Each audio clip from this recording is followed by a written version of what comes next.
सम्मानित किया गया। प्रधानमंत्री के नाइजीरिया पहुंचने पर ही इस सम्मान को देने की घोषणा की गई थी और इस घोषणा के साथ ही एक तरीके से भारत और नाइजीरिया के संबंधों में एक नई ऊंचाई देखने को मिली और प्रधानमंत्री नरेंद्र मोदी के दोनों देशों के बीच के संबंधों को व्यक्तिगत तौर से आगे बढ़ाने पर उनकी कोशिश को एक तरीके से देखा जा सकता है।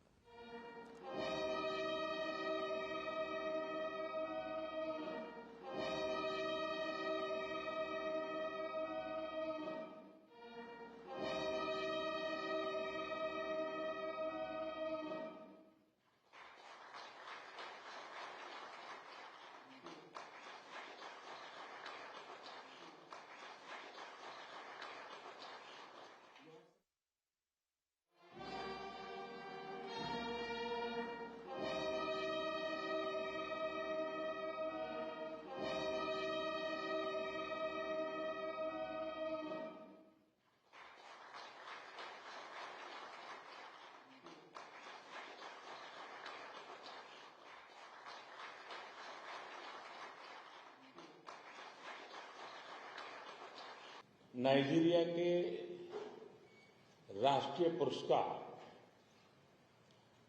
Grand commander of the order of the niger से सम्मानित किए जाने पर मैं आपका, नाइजीरिया की सरकार और लोगों का हृदय से आभार व्यक्त करता हूं।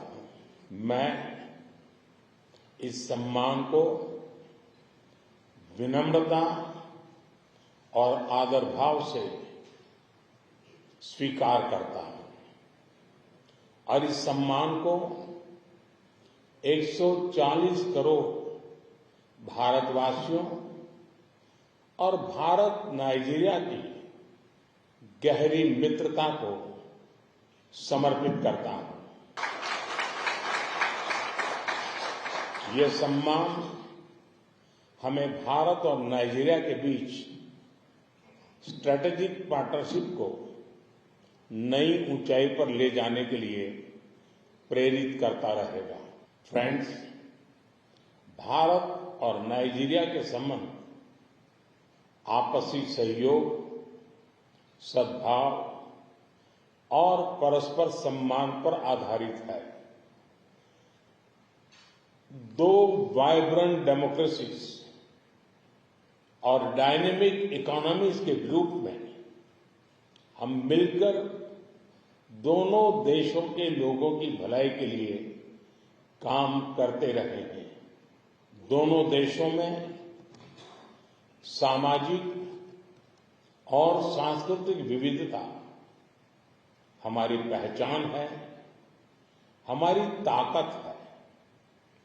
नाइजीरिया के रिन्यूड होप एजेंडा और विकसित भारत 2047 के बीच कई समानताएं हैं। पिछले साल राष्ट्रपति तिनुबू की भारत यात्रा से हमारे संबंधों में नया आयाम जुड़ा है।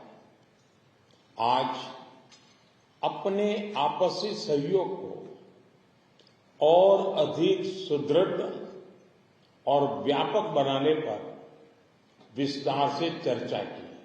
अर्थव्यवस्था, ऊर्जा, कृषि, सुरक्षा, fintech, small and medium scale enterprises और सांस्कृतिक क्षेत्रों में नई संभावनाओं की पहचान की है।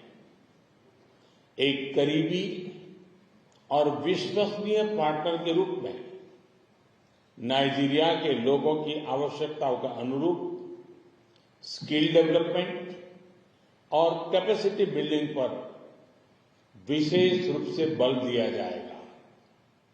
नाइजीरिया में रहने वाले 60,000 से अधिक भारतीय समुदाय हमारे संबंधों में अहम कड़ी है। उनकी देखभाल के लिए मैं राष्ट्रपति तिनुबू और उनकी सरकार का हार्दिक आभार व्यक्त करता हूं।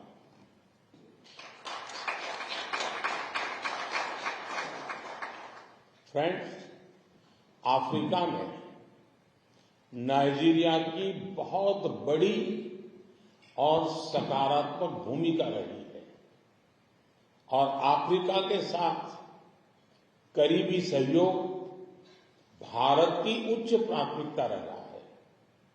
हमारे सभी प्रयासों में हम नाइजीरिया जैसे मित्र देश के साथ कंधे से कंधा मिलाकर आगे बढ़े हैं। भारत और नाइजीरिया भी मिलकर दोनों देशों के लोगों और पूरे अफ्रीका महाद्वीप की समृद्धि के लिए मिलकर आगे बढ़ेंगे। हम करीबी समन्वय के साथ काम करते हुए ग्लोबल साउथ के हितों और प्राथमिकताओं को महत्व देंगे। एक्सेलेंसी, एक बार फिर इस सम्मान के लिए मैं 140 करोड़ भारतवासियों की ओर से बहुत बहुत आभार व्यक्त करता हूं।